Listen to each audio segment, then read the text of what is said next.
2024 மிகப்பெரிய ஃப்ளாப் ஆகி வசூல் ரீதியாக ப்ரொடியூசர் தலையில் மண் அள்ளி போட்டு மிகப்பெரிய லாஸை கொடுத்த 15 திரைப்படங்களை பார்க்க போகிறோம், தரவரிசையாக பார்க்க போகிறோம்.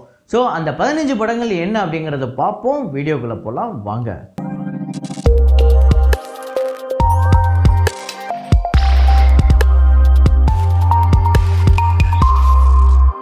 இந்த 15 திரைப்படங்களுமே பெரிய நஷ்டத்தை கொடுத்துருக்கு.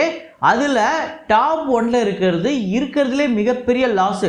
மொத்தமாக ஓவராலாக பார்க்கும்போது இவ்வளோ லாஸா அப்படின்னு வாயப்பழக்கிற அளவுக்கு லாஸ் இருக்கும். அதுலேருந்து அப்படியே கம்மியாகி 15வது இடத்துக்கு வரும். ஸோ அந்த 15 இடமும் அப்படி தான் நம்ம தரவரிசைப்படுத்தியிருக்கோம். இதில் 15வது இடத்த பிடிச்சிருக்க படம் வந்து இந்த படம் ரொம்ப நல்ல படம், இன்னும் நீங்கள் பார்க்கலையா அப்படின்னு நம்மக்கிட்ட கேட்டவங்களே முதல்ல அந்த படத்தை பார்க்கல. அவங்க தேட்டரில் போய் பார்த்தாங்களா இல்லை டவுன்லோட் பண்ணி பார்த்தாங்களான்னு தெரில. ஆனால் நல்ல படம்னு சொல்லப்பட்டு நல்ல ரேட்டிங்கும் வாங்கி நல்ல ரிவ்யூவும் வாங்கி ஒரு படம் சுத்தமாக ஓடல அப்படின்னா ரீசெண்டாக வந்து ஆர்ஜே பாலாஜி நடித்த சொர்க்கவாசல். இந்த படத்தோட பாக்ஸ் ஆஃபீஸ் டோட்டலாகவே 7,85,00,000 தான் வந்து வசூல் பண்ணியிருக்கு. பட்ஜெட் 15 கோடி, தேட்டரிக்கல் ரைட்ஸ் 7,50,00,000. ஷேராக வந்திருக்கிறது 4 கோடி கிட்ட தான் இந்த படத்துக்கு ஷேராக வந்திருக்கு. பார்த்தீங்கன்னா 3.5 கோடி கிட்டே இந்த படத்துக்கு நஷ்டங்க. ஸோ ஒரு 54% ரெக்கவர் ஆகிருக்கு. இந்த லிஸ்ட்டில் இது 10வது இடத்த பிடிச்சிருக்கு.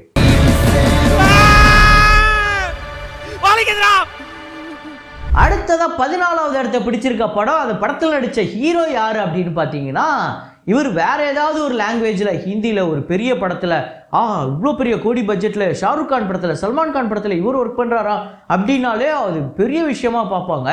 ஆனால் இவர் இங்கே ஹீரோவாக நடித்தா மட்டும் சுத்தமாக பார்க்க மாட்டாங்க. இவர் வேறு எங்கே போனாலும் நல்லா மதிப்பாங்க. இவர் ஹீரோவாக நடித்தா மட்டும் மதிக்கவே மாட்டாங்க. யாருன்னு நீங்களே கெஸ் பண்ணியிருப்பீங்க. ஆமாங்க, பிரபுதேவா மாஸ்டர் தான். பிரபுதேவா அவர்கள் தான் ஜாலியோ ஜிம்கானா அப்படின்னு ஒரு படம் நடிச்சிருந்தார். மரணம் மொக்கையாச்சுங்க. பாக்ஸ் ஆஃபீஸ் வெறும் 32 லட்சம் தான் இந்த படம் வந்து வசூல் பண்ணியிருக்கு. பட்ஜெட் 7.5 கோடி, தேட்டரிக்கல் ரைட்ஸ் அப்ராக்சிமேட்டாக 5 கோடி. வெறும் 18 லட்சம் தான் இந்த படத்துக்கு ஷேரே கிடைச்சிருக்கு. கிட்டத்தட்ட போட்ட பணம் லாஸு, டோட்டலாகவே லாஸு. 3.6% தான் இந்த படம் வந்து ரெக்கவர் ஆகிருக்கு. இந்த லிஸ்ட்டில் 14வது இடத்த பிடிச்சிருக்கு ஜாலியோ ஜிம்கானா.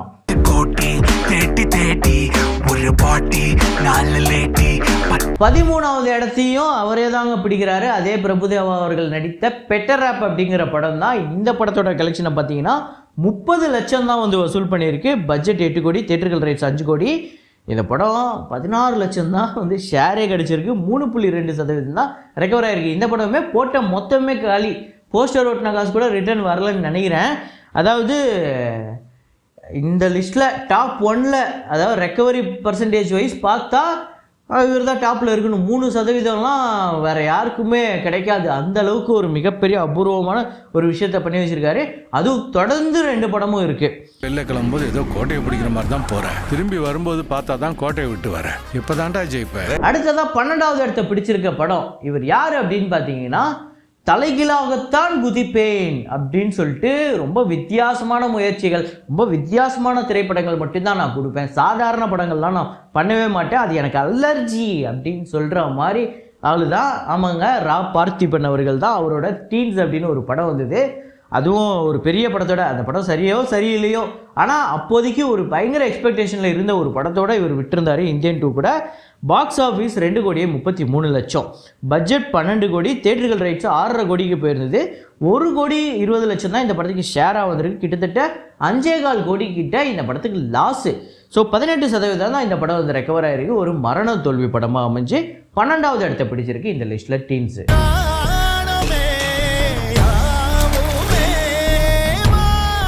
அடுத்ததா ஒரு படம் பிரம்மாண்டமாக எடுக்கலாம், 200 கோடி 300 கோடியில் எடுக்கலாம். ஆனால் அதை நான் வெறும் 15 கோடியில் உங்களுக்கு அந்த விஎஃப்எக்ஸ்லாம் காட்டுறேன் பாருங்க அப்படின்னு சொல்லிட்டு எடுத்தார்.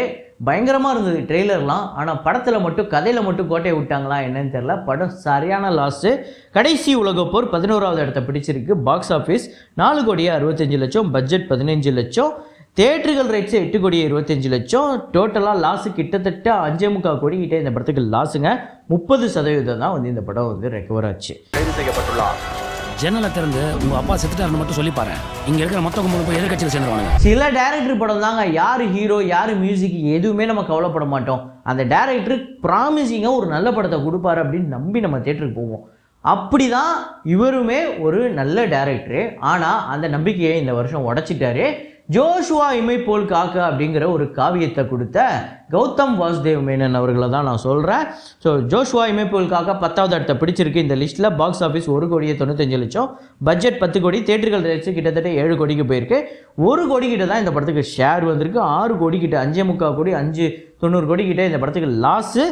15% தான் வந்து ரெக்கவர் ஆகிருக்கு. படம் பார்த்தவங்களாம் கதறிட்டாங்க, அந்த அளவுக்கு இருந்தது. ஸோ இமைப்போல் காக்க 10வது இடம். கண்ணு குத்தாடுறா ஹீரோ. ஒரு சரியான காம்போங்க. இந்த ஹீரோவும் இந்த டேரக்டரும் சேர்ந்தா வேற லெவலில் ஹிட் ஆகும். இதுக்கு முன்னாடி ஒரு 2 படங்கள் அப்படி பெரிய லெவலில் ஹிட் ஆகிருக்கு. அப்படி இப்பயும் ஹிட் ஆகும்னு நம்ம நம்பி தேட்டருக்கு போனால் வச்சு செஞ்சாங்க. நம்மளை வேற லெவலில் வச்சு செஞ்சாங்க. வேற எந்த படமும் இல்லை, ரத்னம் தான். விஷால் அவர்களோட நடிப்பில், ஹரி அவர்களோட டைரக்ஷனில் வந்து நம்மளை எல்லாரையும் நொந்து போக வச்ச படம் 9வது இடத்தை பிடிச்சிருக்கு இந்த லிஸ்ட்டில். 17 கோடியே 50 லட்சம் இந்த படம் வந்து பாக்ஸ் ஆஃபீஸ் கலெக்ட் பண்ணியிருக்கு. 25 கோடி பட்ஜெட்டு, 15 கோடி தேட்டரிக்கல் ரைட்ஸு, கிட்டத்தட்ட 9 கோடி தான் ஷேரே வந்திருக்கு. 6 கோடி இந்த படம் வந்து நஷ்டம். கிட்டத்தட்ட 6 கோடி இந்த படம் டிஸ்ட்ரிபியூட்டர் லாஸு. 61% வந்து இந்த படம் வந்து ரெக்கவர் ஆகிருக்கு. இந்த படம் 9வது இடத்தை பிடிச்சிருக்கு இந்த லிஸ்ட்டில்.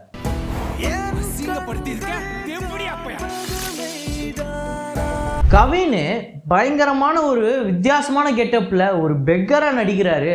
கண்டிப்பாக இது ஒரு டார்க் காமெடியாக சூப்பராக இருக்க போகுது. நெல்சன் வேறு ப்ரொடியூஸ் பண்ணுறாரு. கண்டிப்பாக அந்த இன்புட்லாம் இருக்கும் அப்படின்னு நம்பி நம்ம போய் பார்த்துறீங்களா வச்சு செஞ்ச படம் தான் பிளட்டி பெக்கர். இந்த லிஸ்ட்டில் 8வது இடத்தை பிடிச்சிருக்கு. பாக்ஸ் ஆஃபீஸ் 8 கோடியே 44 லட்சம், பட்ஜெட் 15 கோடி, தேட்டர்கள் ரைட்ஸு 11 கோடி, ஷேராக வந்திருக்கிறது 5 கோடிக்கும் கம்மியாக தான். 6 கோடிக்கு மேலே இந்த படத்துக்கு டிஸ்ட்ரிபியூட்டர் லாஸு. 44% தான் இந்த படம் வந்து ரெக்கவர் ஆச்சு.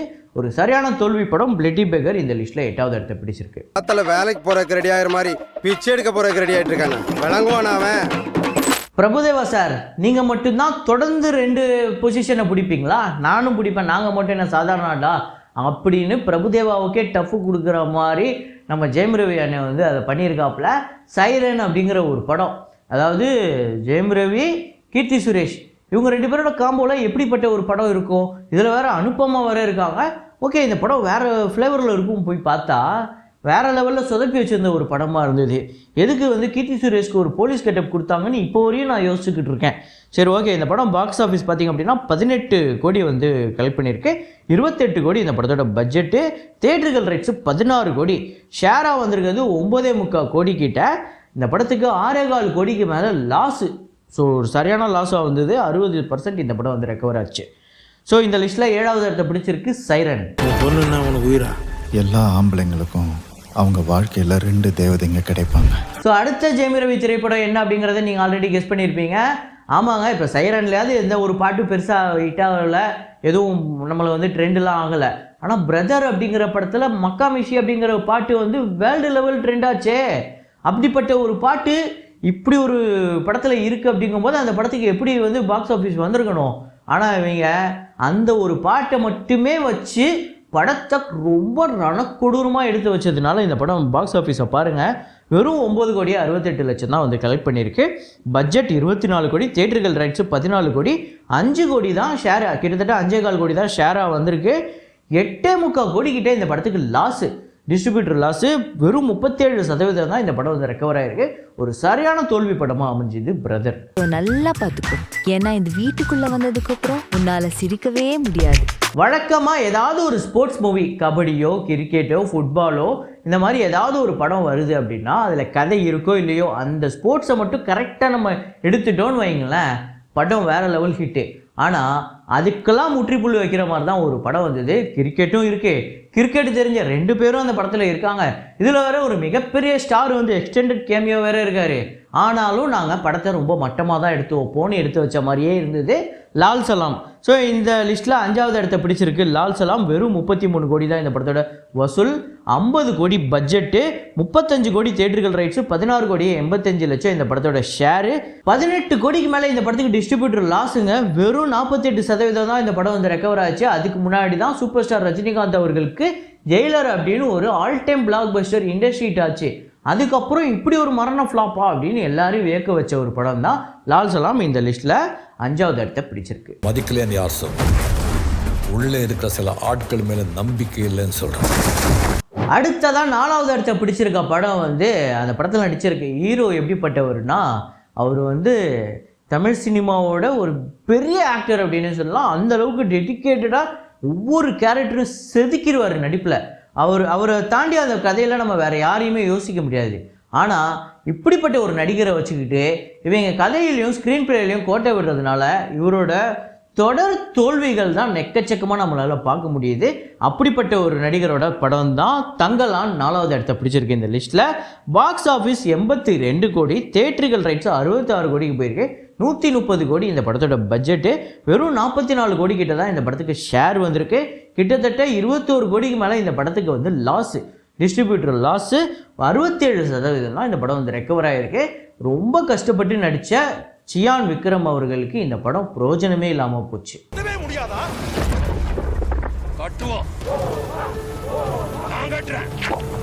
அடுத்ததாக இந்த லிஸ்ட்டில் 3வது இடத்தை பிடிச்சிருக்க படம் வந்து சூப்பர் ஸ்டார் ரஜினிகாந்த் அவர்களோட இன்னொரு திரைப்படம் தான். ஆமாங்க, வேட்டையன் தான். இந்த படம் வந்து கண்டென்ட் ஓரியன்ட் ஃபில்ம் அப்படின்னு சொன்னாலுமே இந்த படம் வசூல் ரீதியாக ஒரு தோல்வி படமாக தான் அமைஞ்சுது. 264 கோடியே 40 லட்சம் இந்த படத்தோட லைஃப் டைம் கலெக்ஷன். பட்ஜெட் 310 கோடி, தேட்டரிக்கல் ரைட்ஸ் 159 கோடிக்கு போயிருக்கு. 134 கோடி கிட்டே இந்த படத்துக்கு ஷேர் வந்திருக்கு. இந்த லிஸ்ட்லேயே ஹையஸ்ட் ரெக்கவரி பர்சன்டேஜ் இந்த படத்துக்கு தான் இருக்குது. ஆனால் லாஸ்ட் வைஸ் பார்க்கும்போது 3வது இடத்தை பிடிச்சிருக்கு. 24.25 கோடி, கிட்டத்தட்ட 25 கோடி கிட்டே இந்த படத்துக்கு வந்து லாஸுங்க. ஸோ 3வது இடத்தை பிடிச்சிருக்கு வேட்டையன். ஒரு வாரம் ரொம்ப அதிகம், 3 நாள் டிபார்ட்மெண்ட்டுக்கு நல்ல பேர் வரும். அடுத்ததாக இருக்கிற 2 படங்கள் என்ன படம் அப்படிங்கிறத உங்களுக்கு ஆல்ரெடியே நீங்கள் கெஸ் பண்ணியிருப்பீங்க. அதில் எது 2 எது 1 அப்படிங்கிறதுல தான் நீங்கள் கன்ஃபியூஷனாக இருந்திருப்பீங்க. அது இப்போ நான் உங்களுக்கு சொல்லிடுறேன். இந்தியன் 2 தான் இப்போ 2வது இடத்த பிடிச்சிருக்கு. ஸோ சங்கர் அவர்கள் என்ன தான் பண்ணாருன்னே தெரில. சத்தியமாக சங்கர் தான் உண்மையிலேயே இந்த படத்தை எடுத்தாரா இல்லை வேறு யாராவது எடுக்க சொல்லிட்டு அவர் வேறு வேலையாக பார்க்க போயிட்டாரா என்னன்னு தெரில. ஸோ இந்த படம் வசூல் ரீதியாக 169 கோடியே 40 லட்சம் லைஃப் டைம் கலெக்ஷன். 250 கோடி பட்ஜெட்டு, 126 கோடி வந்து தேட்டரிக்கல் ரைட்ஸு. கிட்டத்தட்ட 77 கோடி கிட்ட இந்த படத்துக்கு வந்து ஷேர் வந்திருக்கு. 50 கோடி கிட்ட இந்த படத்துக்கு வந்து லாஸுங்க. ஸோ வெறும் 60% தான் இந்த படம் வந்து ரெக்கவர் ஆகிருக்கு. ஒரு மரண தோல்வி படமாக அமைஞ்சது இந்தியன் 2 இந்த லிஸ்ட்டில் 2வது இடத்தை பிடிச்சிருக்கு. Freedom fighter. அடுத்தது என்ன படம் அப்படிங்கிறது உங்களுக்கே தெரியும், நான் சொல்லணும்னு அவசியம் இல்லை. ஆனால் எப்படி வந்து வேட்டையனுக்கு 25 கோடியிலேருந்து இந்தியன் 2க்கு 50 கோடியாக மாறிச்சோ, இப்போ கங்குவாவுக்கு வந்து ஒரு 60 கோடி 70 கோடி லாஸ் இருக்குமா அப்படின்னு தான் நீங்கள் நினைப்பீங்க. அதுதான் கிடையாது. கிட்டத்தட்ட அதுவுமே டபுள் மடங்கு தான் போகுது. என்ன அப்படின்னு பார்த்தீங்கன்னா, கங்குவா முதல் இடம் இந்த லிஸ்ட்டில். பாக்ஸ் ஆஃபீஸ் 111 கோடியே 30 லட்சம், பட்ஜெட் 350 கோடி, தேட்டரிக்கல் ரைட்ஸு 168 கோடிக்கு போயிருக்கு. ஷேராக வந்தது வெறும் 60 கோடி தான். ஸோ 107 கோடி இந்த படத்துக்கு லாஸுங்க. ஒரு மிகப்பெரிய லாஸு, மிகப்பெரிய டிசாஸ்டர். அதை தாண்டி இந்தியாவோட ஹையஸ்ட் ஃப்ளாப் மூவியில் பிக்கஸ்ட் டிசாஸ்டரில் இந்த கங்குவா அப்படிங்கிறது ஒரு முக்கியமான இடத்துல இருக்குது.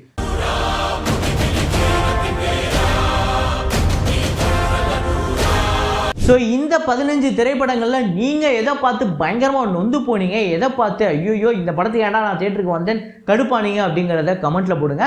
ஸோ இதே மாதிரி ஒரு வீடியோவில் இதே மாதிரி கலெக்ஷன் ரிப்போர்ட்டில் மீண்டும் நான் உங்களை சந்திக்கிறேன். Signing off Rahman.